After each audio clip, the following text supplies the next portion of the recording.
I literally came up to her and I was like, you're a trigger to me with this partner.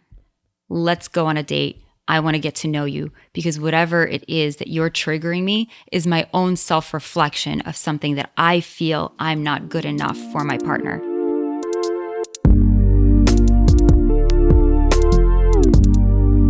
Hi everyone, this is Polycourious. I am your host Fernanda, and today I am bringing you an episode with my dear friend Frankie.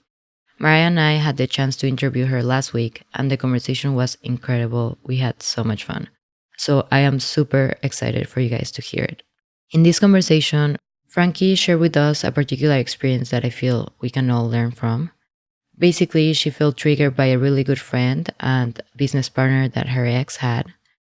And the way she approached the situation was that instead of blaming her partner or just keeping her feelings to herself, she actually decided to own up to her feelings and approach this person. And in this episode, you'll hear how that turned out and what she learned from that experience. We also talk about why non-monogamy makes sense for some people and not for others, the importance of communication and vulnerability, how relationships evolve, and even about what it's like to date couples. Frankie's openness is such an inspiration, so I can't wait for you guys to meet her. So here's our interview with Frankie. Welcome, Frankie. I'm so excited to have you, and I feel like we have so many interesting topics to talk about today. Frankie is a good friend from the community. Is one of those people that when you meet her, you are immediately like captivated by her because she's so genuine and like down to earth. And I can't wait for everyone to get to know her better. Oh, thanks, guys. That's cute. Is there any way you want to introduce yourself?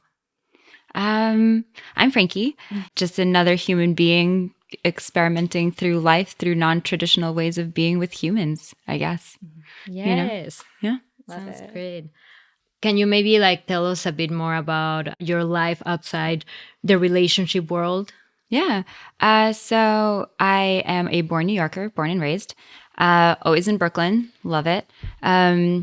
Grew up in South Brooklyn, hung out there for a bit. Didn't really expand much, traveled enough, I think, to know that I love life outside of New York, but I think New York is always going to be home. I'm a nurse, so that's always fascinating to be in the medical field and just see humans and be medically involved with humans inside a very different kind of context, but then like outside being part of such like a diverse community that's also in a very different kind of context. But, you know, you're just with people constantly interacting. So it's always an engagement of some sort, always some kind of a conversation, always some kind of learning experience about people and their past and their relationships and whatnot. So that's pretty much it. Yeah, that sounds all great.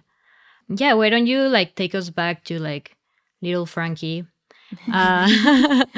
and tell us what your first encounter with non-monogamy was, or the first moment in which you realized that maybe you were experiencing relationships in a different way than other people. Yeah, so I was always a very curious person. I know that I might have been like shy or whatnot, but so I'm going to start from the beginning. So I grew up in a Russian Jewish immigrant household. So ever since I was born, it was this understanding that I would always be in a Russian Jewish marriage. I would have kids. I'd have a home. Always pushed for independence. So that's where nursing came into play. But when it came to relationships, there was never a question that I was going to be with a Russian Jew and have kids. And that's the structure. So it wasn't anything that I ever thought about of how I wanted my life to be. It was just how I was told my life was going to be, and living in just like a regular life with people who are very just regular. You never questioned anything outside of it. I did date, you have like your high school crushes and stuff like that. I know that I was sexually active at a young age. How old were you? So I lost my virginity when I was like 15, but I started masturbating when I was like 5. Like I remember the first day when I was, my parents would work a lot because they were immigrants. They didn't know like how to take care of me. So I was raised by my grandparents, and my grandparents would like pick me up from from school, drop me off at home, and they would like sit me and let me do my thing or whatever. But I just remember my parents used to have like the old cable box, and I would flip through the channels, and then I would find like the porn channel, and I would just like see this, and I'd be like, oh, like what is this going on? And you just like watch this, and you don't understand what's following, and like.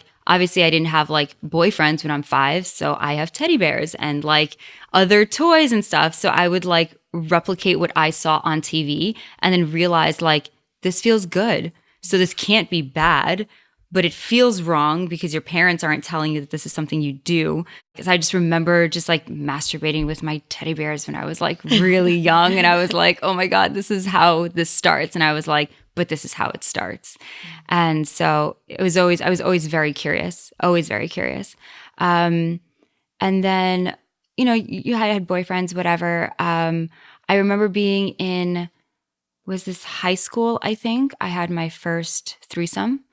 And it was with a girl who was also very sexually active. Power to her, but her and her boyfriend were together, and she was very experimental, and they just asked me if I was okay to try this. And I was, because like I said, I was just very curious. It was like, for me, it was never saying no. It was always like, yeah, let me try this and see if I like it. And I feel like that's still the way I stand by today. Yeah, same. Like, you want to introduce something to me? Cool. Let's try it and see if I like it. Right.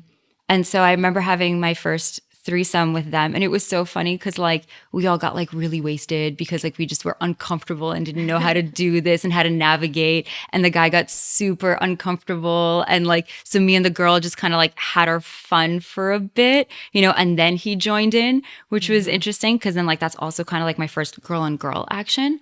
And so I think that kind of like opened the door of like just the different possibilities that you could do and the ways you can engage with people that isn't like shaming, that isn't, just, I guess, very limited into what people expect you to be as a person when you're curious about things. But because I was always very, still brought up in a traditional household, it was still very much like you have a boyfriend and that's who you have and that's who you date. So I did, and I had boyfriends and very monogamous. And it's not that I ever felt like something wasn't enough. It was just always like being aware that in the back of your mind, you are still finding other people attractive, and I don't think there's anything wrong with that. But, some people are like, well, once you're in a relationship, you can't look at anybody else. And you're like, that's not true. Like, that's why should all of a sudden all of the doors and windows be closed just because you moved into a house? Like, that's just not how that works. People just come and go. I was always a serial monogamist. So I'd always jump from one relationship to the other, and every relationship was like 2.5 years. Like I was in the relationships, Wow. I can definitely relate to that. Right? And it's lovely. It's lovely finding a person that you can connect and grow and like ground yourself with. Yeah. But that shouldn't take away from your ability to engage with other people. And I just didn't know what that meant. And I just didn't know what that looks like. And nobody teaches you that it's okay to love differently. Nobody teaches you that you just have to communicate. Like if you're unhappy in one relationship, no, it doesn't necessarily mean you need to jump into another, but you're unhappy for a reason. Because I personally don't think that every single person can fulfill every single one of your wants and needs. It's just not possible. But then how do you make yourself happy, right? Like, and it's not being selfish. It's just about being able to enhance all of your categories, all of the subjects that you're interested in. So in most of my relationships when I was younger, all the monogamous ones, I always ended up cheating. You know what you feel, and you know that you feel an attraction towards someone. You feel a connection towards someone. You want to engage with someone, but what does that look like when you're in a relationship?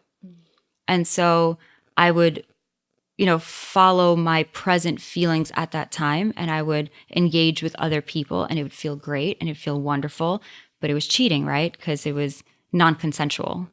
And so that would always lead to problems, I guess, because I was always be unhappy with my primary partnership because you don't realize the weight that you carry by lying, And now, I'm not saying here people should cheat and do any of those things, but it's just understanding that if you're enjoying somebody else, then maybe you should ask yourself, what does that look like and what does that mean? And maybe talk to your partner, what does that look like and what does that mean?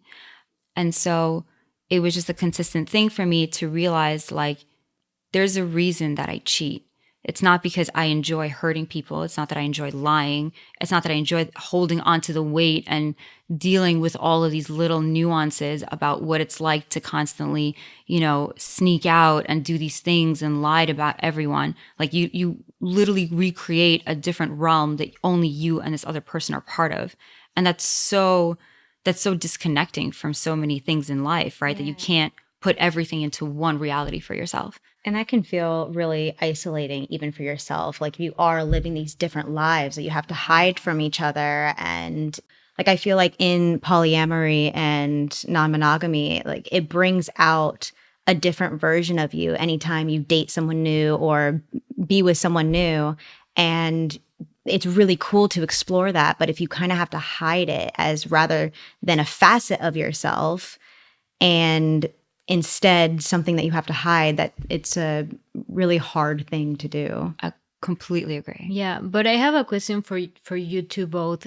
I feel identified with what you guys are saying, but why do you think then monogamy works for some people if they also have partners who might not satisfy all of their needs? But like, what's the difference between people like us who decide to go after getting those needs fulfilled and people who maybe don't have those needs? Well, I think it's some sort of acceptance in a way of understanding that you do have different needs and that they wouldn't be met, and that's okay. And I think that the non-monogamous side of things allows you to expand past that rather than just accept it. But I think that people who can accept it and can fulfill that piece of them with other things, whether if it's hobbies or different communities that they find themselves in, I think it doesn't have to be found in another relationship. I think that things that might be missing can be fulfilled in other ways. Yeah. Yeah. I definitely think that to some people, I think it's also settling. Because like I said, nobody talks about being open. Nobody talks about polyamory. Like, I feel like this is something that was always like underground for a bit and now it's resurfacing. But nobody, like, no religion talks about this, that it's an accepted way of being, So I feel like in a lot of cases, people just settle for that this partner can only fulfill 75% of my wants and needs, and that's okay. And they just deal with it. And I'm going to assume that there's some level of unhappiness. But I would like to believe that some people just can't handle also being with multiple people. Like, that's a lot. Mm-hmm. Yeah, that's no, actually, now when you mention settling with someone, I thought about it in the sense of like not having to worry for different partners and, like having like constantly different desires and like meeting those desires by being with different people. Like it can be a lot more work than being monogamous. And like, honestly, I even question it myself sometimes. Like I think like, oh my God, like, is this worth it? Because, this is taking mental space. This is taking energy. This is taking navigating not only my relationship with my partner, but my relationship with other people. And then my relationship with my partner when it relates to other people. Absolutely. Like it becomes a lot of extra lifting that people who are in monogamous relationships don't have to do. So, that's why sometimes I think like, maybe at some point, I'll become monogamous but I just don't think that. but then I think like, no, I mean, like I would be monogamous, but then every once in a while I would have my little like escapade, a dabble. Yeah, I mean, I don't know. I've heard a lot of people saying that once you go like non-monogamous, it's like really hard to go back. Although I know that, for some people, they might realize it doesn't work immediately and then just like go back. But I also think that some people enjoy dedicating their time, their life, their effort into one person. Like they want to just give their all to one and have that one give them all back, And I think that's something special and that's beautiful. And if people can do that and it works and they're happy, by all means, grow together, do this, like this, to a certain degree, that's how mammals have evolved to a certain extent, right? It's always like a partnership between A and B, and then they procreate because at the end of the day, that's kind of like where evolution takes us. And honestly, on the other hand, like being in open relationships, it's a lot of work, but it's also a lot of hard conversations. And people don't want to have those conversations.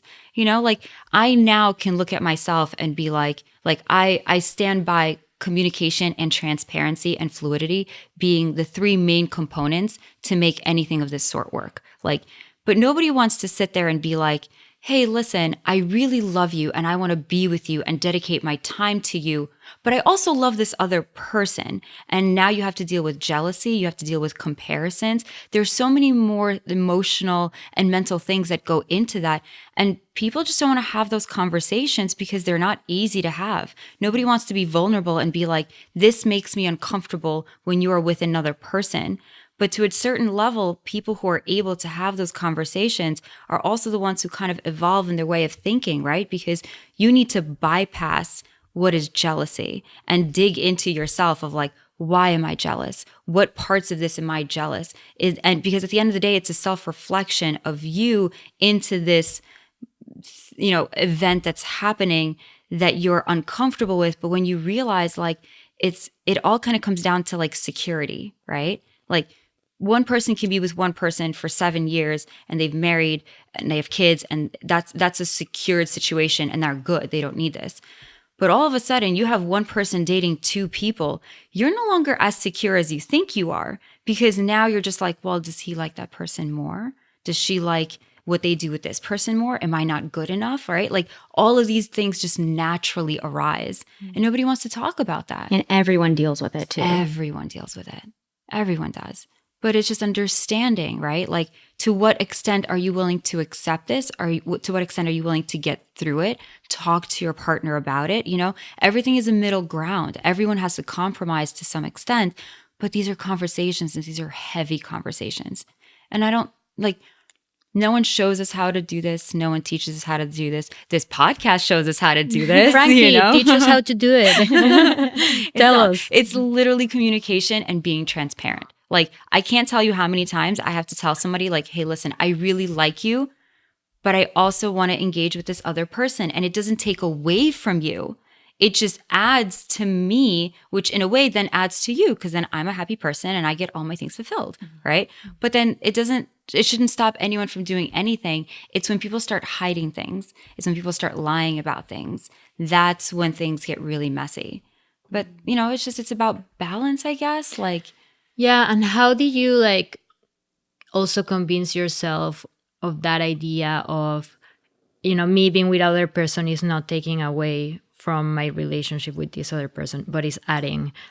Have you always thought that way, or how did you convince yourself of that? I think so. When I was in my monogamous relationships, I always thought that, well, I'm unhappy here, which is why I'm seeking something elsewhere. Right. So it was never that understanding where I'm happy everywhere. And so I can be a happier person to both partners. It was always well, there must be something missing here, which is what I'm seeking elsewhere. Right. It's always trying to find that 100% of me being fulfilled, but without conversation and communication and transparency, then it was cheating. But it's if I'm a person who likes going to festivals and go to museums and then be a foodie, let's say.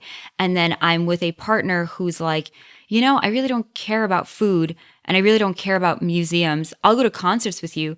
Cool. We can connect on that.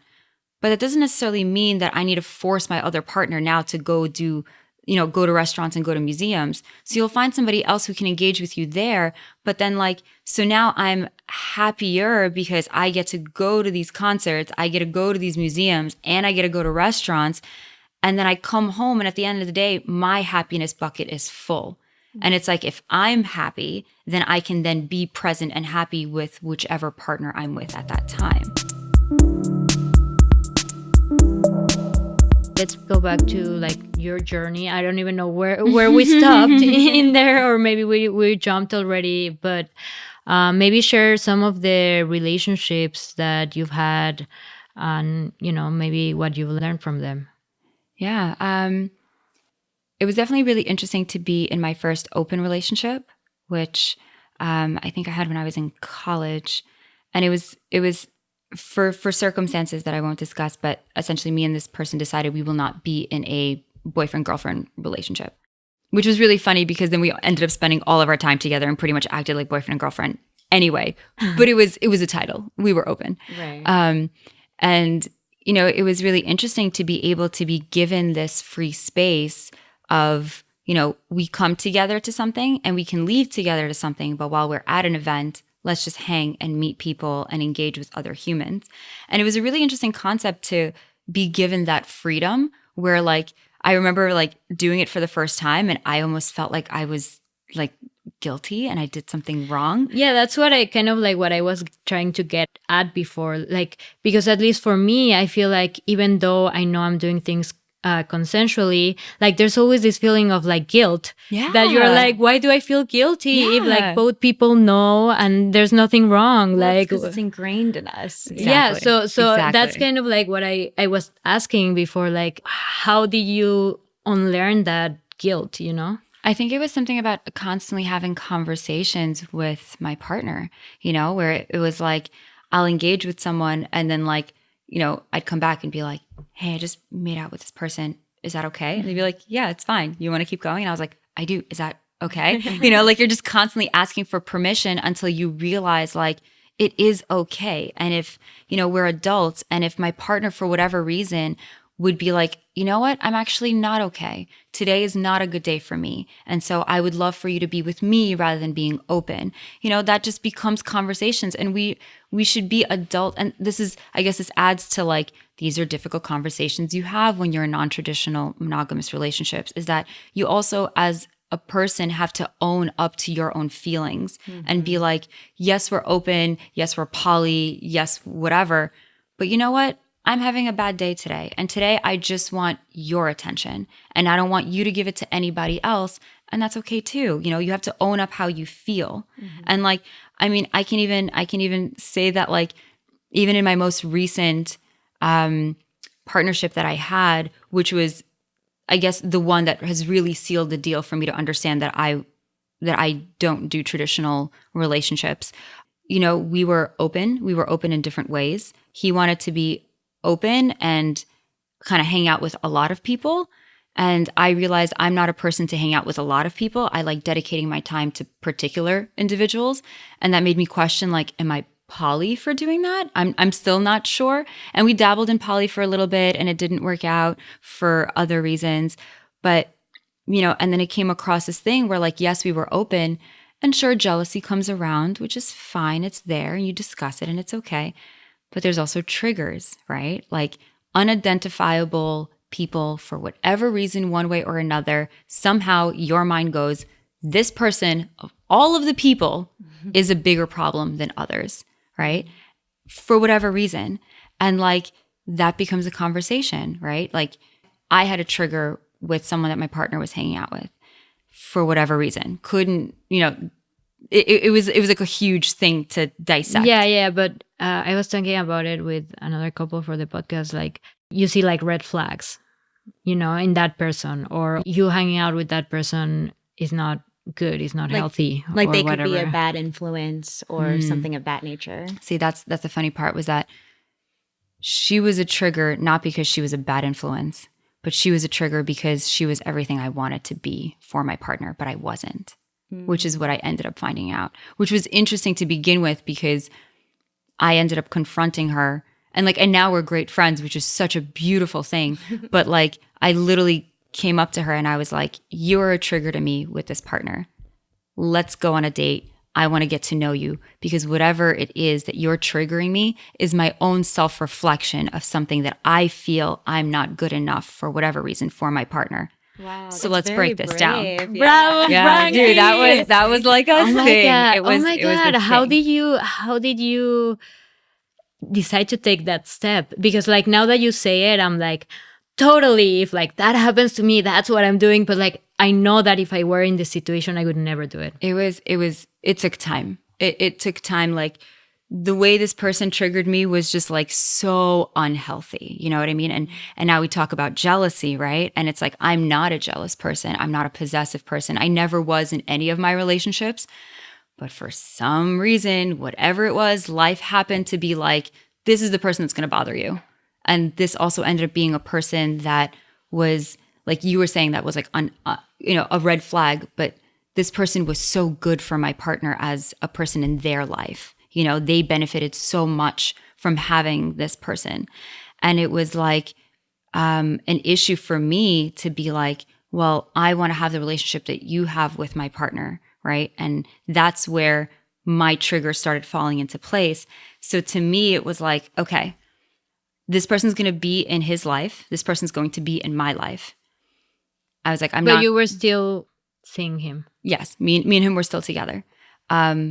And so this person was going to be there. And I just don't want to deal with situations when you walk into an event or a space or whatever, and you're just like, oh, this person is there. I have to like be a certain way. Like, I don't like having tension. I don't want to bother myself and worry my brain with nonsense and stress and all. Like, I just don't need it in my life. So it was like having this moment, and it's not like she's a bad person. She's wonderful. That's the sad part of it, is that like a trigger person is a wonderful human, and I want to be friends with her, but for whatever reason, life presented this like obstacle. So I was like, what else am I going to do if not just approach this matter and just be honest and vulnerable about it, right? Like, I'm human. Yeah. And I just came up to her and I flat out told her, and this was funny because I think this was on my birthday, which I invited her to. And I flat out told her, I was like, you trigger me. When you are with my partner, the way you guys are friends, the way you guys communicate, the way you guys hang out, it triggers me because I think that I wish I had that relationship with my partner, and you're having it easily and I'm not. So I want to hang and I want to get to know you so that I can understand you better and accept you. And so that internally I can just adjust my way of thinking and being like, this is the story you created, but this is who this person is. And I need to remove the story that I've created because it's not real. It doesn't exist. It's my brain creating this nonsense, and accept this person for who she is and see what my partner sees in her, and then be able to accept her and understand her and befriend her. And that's literally where this journey has taken us. Wow. And it's amazing. I'm genuinely, of all the things, I'm genuinely impressed in this particular circumstance. Yeah. Well, I think that that's what non-traditional relationships allow you to do, is like, if you can be brave like that and really come on to things head on, where you are putting yourself in an uncomfortable situation at first, it a lot of the times has such a beautiful outcome where you learn so much about yourself, about who you are with other people. And I think I'm just really kudos for you to do that, because that's really, really impressive. But I'm curious too, was there an immediate air after you guys met up? And like, did it immediately help the issue, or did it take some time after you guys had your date? It cleared up the air a little bit because there became this platform that her and I created, right? This like circle of whatever is happening, you and I have open communication. And I felt like it was important for her to understand where I was coming from, where like, I react to you, but I'm not reacting to you intentionally. It's like, it's not that I don't like you. It's not that I think you're an asshole or whatever. It's just, you in a way were like, help me out with this. Literally, it's like my body is responding. I'm feeling something. Yeah, but I don't understand. But I don't want to feel it. Exactly. Help me. Exactly. Yes. Exactly. And when her and I first had that date together, it cleared up the space. I think it provided a sense of understanding. But at the end of the day, right, it's not like I wasn't going like, please stop seeing my partner. No, I wanted them to be friends. I wanted them to grow and engage in whatever. It definitely was work, but I felt like it was easier on me that she knows. So maybe she's now more consciously aware of some of the behaviors, or maybe she touches base with me or whatever it is. The thing is, me and my partner at that time, we started slowly going through conscious uncoupling as is. So we were essentially both deciding that we are going to part ways, right? And we're still good friends and we're still lovers and it's wonderful. But we were digressing our relationship from partners to a different level.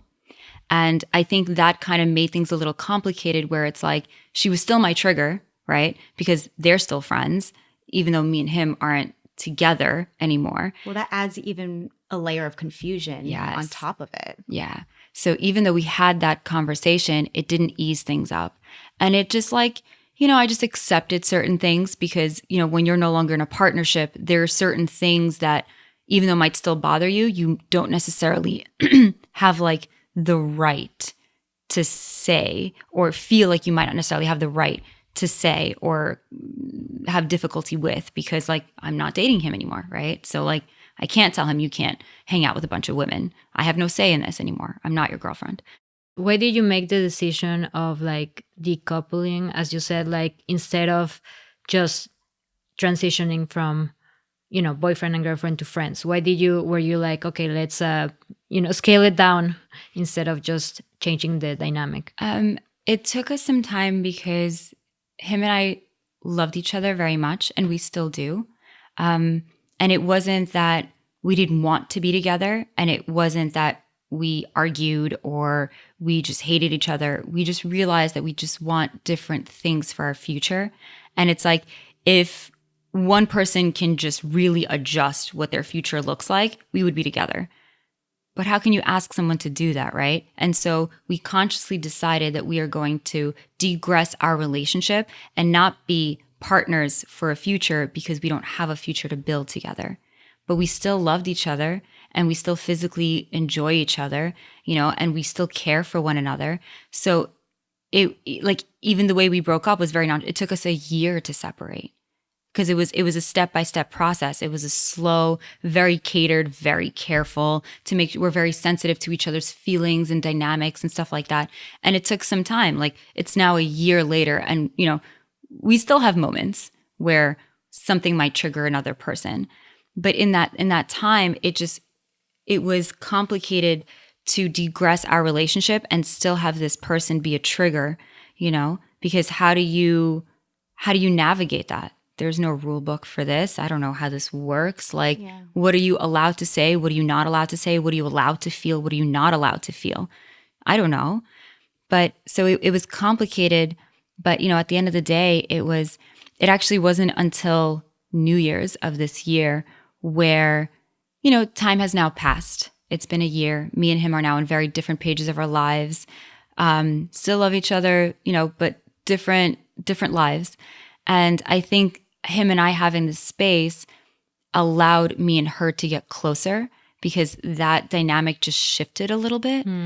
Somewhere within the last year, slowly things just evolved, and we're all in the same community. So we all still see each other. We all still hang out, but it's actually really beautiful that it wasn't until New Year's where me and this partner went to an event together, and we went as single people. There was no expectation of us to be together.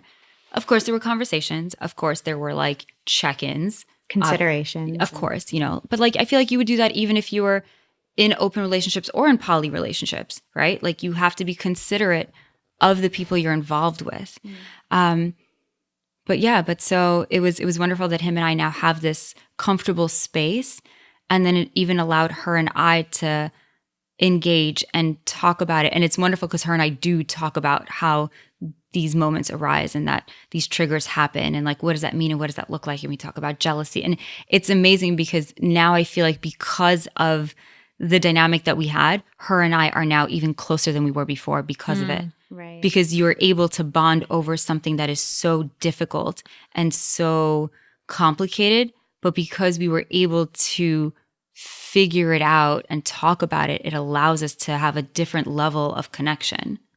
And so now her and I are like really good friends, which is wonderful. That's awesome. Yeah, it is. It is. Yeah, and all it took was, hey, this is the reality, right? Because, as you said before, like, what am I allowed to feel, right? What are you allowed to feel? And it's just like, you're allowed to feel anything. Exactly. You can feel anything, you just need to accept it, and then either have a conversation about it with yourself or have a conversation about it with the people around you. Exactly. And then work from there, and I think it's in like that place of like acceptance that like, it takes months, it takes like, it's hard, but like that's where the growth happens. Exactly. Right? And I think it's all about intention, like, everybody has an intention for a person, whether you want this person to be your friend, your partner, your business partner. But if you have people with intention in your life, right, then why have these like, tensions between each other. We're adults. We should be able to talk about it. And I think it's important for everybody to own up to how they feel.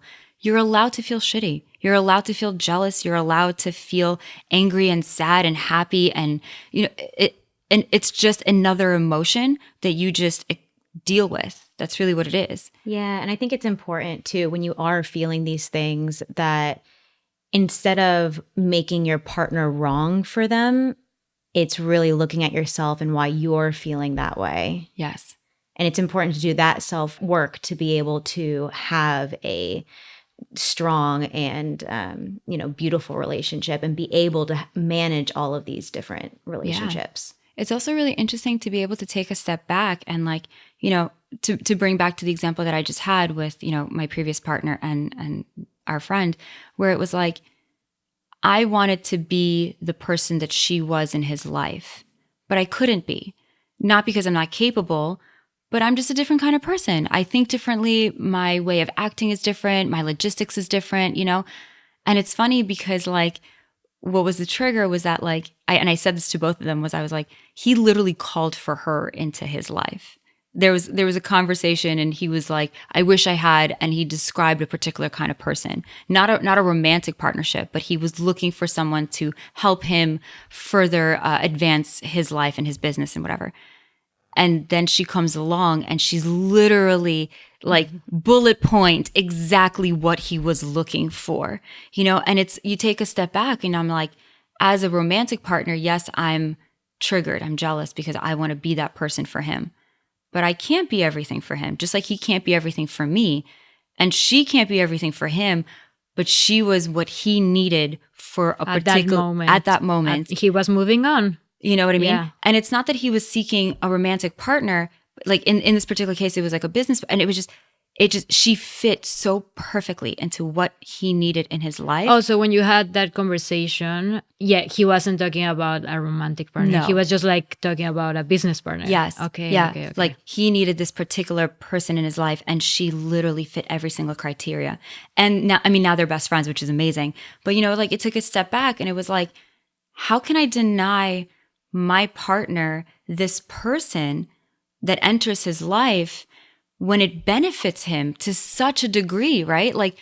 It's wrong of me to not allow another person to advance in their life and benefit their life just because of my feelings. Because my feelings just means that I need to dissect myself further. Well, and that's unconditional love right there. You being able to love someone so much to really open up a side of you that allows someone that you feel has so much that you don't, that's really beautiful that you can see that and allow for that space. The only other thing that would make this better, if I can turn it into compersion.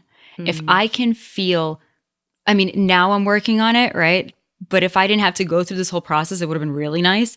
But in order to, I feel like that's something that I would love to tap into, is compersion, is to be able to be happy for somebody else's happiness, right? Have you ever experienced that with any partners?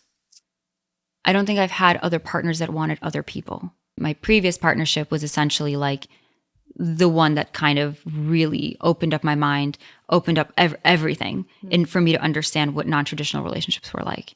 Yeah. And so, but I guess there were moments where he wanted other people, but he wanted to engage with them for brief periods of time. It was never like he wanted another relationship. So and it was with this person? Not romantic at that time. It was a friendship that ended up working into a business partnership, but it was still having that dynamic that they had, the closeness that they had was what triggered me. It's just the way they were friends, because I wished I had that connection with him and I didn't. Yeah. Right. So then you just start looking into yourself. Yeah, and this whole thing. yeah, I think that we've all experienced, or hopefully we've all experienced, no, or hopefully I'm not the only one who's seen your partner having an interaction with someone and then feeling jealousy, basically. Obviously, I'm not the only one. At the end of the day, jealousy, it can be directed at that person, being oh, that girl is so hot and I'm ugly or whatever. But it can also be looking at your partner interacting with that person and being I want that connection, Exactly. And I think that taps into, being in a partnership where you feel insecure, right? Like if you are secure and content and solid in your relationship, you don't really care what your partner does, because at the end of the day, you're like, it doesn't matter. I know that my partnership is solid, that nothing permeates this. We're good. But if you question that, right? If you're unsure, if you're on unstable grounds, then all of a sudden insecurities start arising. And so when you see that your partner's happy somewhere else, that starts becoming the troublesome situation. So it was maybe not just the person, it was also the situation in which you were at that made you vulnerable to experience jealousy. Yeah. So because when me and my previous partner got together to begin with, it's not like we were like, hey, let's be boyfriend and girlfriend. We met at a festival. It was awesome. We hung out. Next thing you know, we were hanging out often. Next thing you know, we have the talk and we're like, we're hanging out a lot. Like, are we a thing? Okay, I guess we're a thing. And then I guess to one thing that for my future self, I guess there would be like, if and when I get into another partnership, I think that it's really important to establish who you guys are together first, to root yourself first and then engage in openness or whatever, because that's just not what we did. And so the entire time where we're experimenting this, like navigating through whatever relationship we were, whatever you want to call it, open, poly, whatever, I just didn't feel secure in my relationship with him. And so it was difficult for me to be open at first because every other person he was with was like, why do you have to be with so many women? Like, am I not good enough? Like, am I 100%? I agree with that 100%. And it's like something I've been dealing with recently as well, of like kind of going through that transition and like dating a new partner and like really just wanting to focus on us before focusing on anything else, or because it is a layer of complication and a lot of hard talks. And, it's just, if you're not in necessarily a great place, you want to figure that out first. Yeah. I guess my question, though. Wait, before we move to that, can you maybe give some context for the listeners? Because last time they heard you were in a primary relationship, which was somewhat polyamorous, but you didn't have another partner. Yeah. And now things have shifted, right? Yeah. So when we recorded the first episode of this podcast, it was a long time ago, but wow, have things changed. And so now my primary partner at the time and I have broken up just recently, like the last 2 weeks. So it's still very fresh. And we're still kind of living together. So we're figuring that whole situation out. And there's a lot of confusion around that. But, 7 months ago, I also started dating my other partner, or my primary partner now. And yeah, yeah. And that has, we're going through now this transition stage of understanding who we are now and restructuring around us being primaries. So, and that's kind of what I was talking about when I'm saying, focusing on us first, especially because we started off in such a interesting dynamic that now has completely like shifted 180 degrees. And I'll get more into that on a later episode. But then I have a question for you in that case. And I guess this was something that came up in conversation with me in the past, but it was like, if you have a primary partner, right, and then you start having a secondary partner, and then you lose or not lose, but like, you disengage with your primary partner, does your secondary automatically become your primary? I don't think it's an automatic thing. And I think we're even still kind of feeling that out and making sure that that's what we want. I know it is what I want, and I believe it is what he wants as well. But it is this strange transition that, we kind of need to figure out what this space that has now opened up actually looks like. And I don't think it is as easy as, a secondary always automatically becomes a primary. I actually have a friend that kind of went through a similar situation. I won't speak to it too much, but when he went through his breakup with his primary partner, he had a secondary of 3 years, and did not want to have that relationship become a primary. Interesting. So yeah, I think it really is the dynamic of the two people and what both people want. But as far as my new relationship or my current relationship, it is something that we know we do want. We just got to figure out how to get there now. Interesting. Wow. Yeah. Wow. We got a lot to catch up on, don't we? Yes, we do. Yeah, more coming up in an upcoming episode, but Season finale. yeah, precisely. So you guys wait for it. What is your current structure now of, what you're looking for or what you want now that you have kind of gone through all of this self-exploration? So I think now it's just like it's a really interesting time where I'm really like exploring what it's like to be single, but in again non-traditional ways. Like I'm not currently dating or seeing one particular person.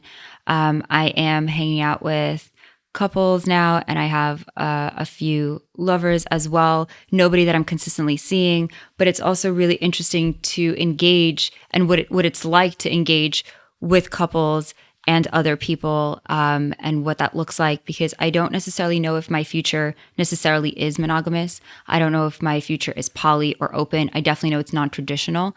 I think that, it allows opportunities to present themselves and different kind of relationships to form. I think that if all of a sudden the perfect person enters my life, that, they'll understand what comes with being with me and the people that I'm engaging with. But it also becomes a conversation of like, where do we find that balance, right? Like, are they okay with this? Are they not okay with this? Can we talk about it? Do we need to close up for a little bit to ground ourselves and root ourselves? Like everybody has to deal with some kind of a compromise, and it's not a bad thing. It's just about finding people's comforts. So, if I find the perfect person and all of a sudden they fulfill all of my wants and needs and I don't need anybody else and I'm okay with it, then sure. Or maybe we'll be okay with it for a bit and then we'll open up. I don't know if I can answer you 100% of like, this is what my future will look like. But I definitely know that now that I've had this like opportunities to engage with other people in different ways, that I just know that it's not going to be traditional. Yeah. And I think it's really cool that it can be fluid in that way of what works for you right now versus what worked for you in the past, what might work for you in the future. Like that all can look different just depending on who you're with and what you want at that time. Forever evolving. That's what it is. Yeah. Cool. I'm curious. How is it like to date couples? Well, so we're not going to say dating because it's not dating them. They just like invite me to hang out. But it's really lovely. It's really lovely because, you're given this opportunity to be invited, right, into something that's already established, like a beautiful dynamic that they've already created. And they believe that, both two people agree that they want you to hang out with them and join them in their dynamic, which is so wonderful and beautiful. And it's really special because it's almost like you just have a gang at all times and everybody like hangs out. And everybody's enjoying each other, but it's always like, like you pair off with someone and like somebody gets like a day off, which is like, it's also really lovely because this is the first time where I'm engaging with women in such an extent. I've always been like curious, or I guess like, what do they call it? Fluid, sexually fluid. But it's really lovely to be able to engage and like have romantic feelings for women, which is something very new for me. And women are just so different than men. They're so just in so many ways. And, the way they feel, they talk, they connect, it's really special. And like to be able to, join that dynamic is like, you literally instantly just like get a girlfriend and then have a lover but they're together and like, that's your dynamic, And then what's even better is that like, if something goes down, you're like, okay, cool. You guys figure it out. I'm out. Deuces, and you just like step out and, people just figure that out. So it's been really interesting to be able to, partake in couples. Well, I think it's been such a wonderful conversation. full of wisdom. But I like to just end with the last question, which is, what would you tell to a polycurious person? I think that what I would tell them is, at the end of the day, like if I were to teach my younger self something about what I've learned now is what I keep reiterating, which is like communication and transparency. Like I feel like at the end of the day, like those are the two big key components that allows for things to work. I know it's not easy. It's always hard conversations, but you grow and you evolve as a person emotionally, mentally, psychologically, and so does the other person. But I feel like transparency also allows the other person to make a decision for themselves, whether or not they want to engage with whatever you are bringing to the table, but then it becomes a conversation. And then, once you both reach a level of understanding and you're both on the same page, it's just that much easier and funner to engage because there's no restrictions, there's no boundaries, there's no hiding anything. Like you're just being your honest selves and your truest selves. And then you're able to engage. And then like, if anything comes up, just talk about it. It's okay to have feelings. It's okay to have triggers. It's okay to feel all the array of emotions, good or bad. And then you just communicate about it. Communication and transparency, literally two things that I would just teach myself when I was younger. Yeah. It's hard to be transparent and to be honest and communicate it. Yeah. But yeah, once you do it, then you can play, as you very well said. Well, Frankie, it's been so wonderful to have you, and thank you so much for coming to Polycurious. You're so inspiring. Thanks. Thank you. Thank you. That's it for today's episode. I hope you guys learned from and enjoyed this conversation as much as Mariah and I did. And if so, please take a second to share with your friends or your loved ones. And if you want to let us know what you thought about this episode, you can write to us on Instagram at Polycourious Podcast or send us an email at polycouriouspodcast@gmail.com. Thank you guys for listening, and I'll see you all next week.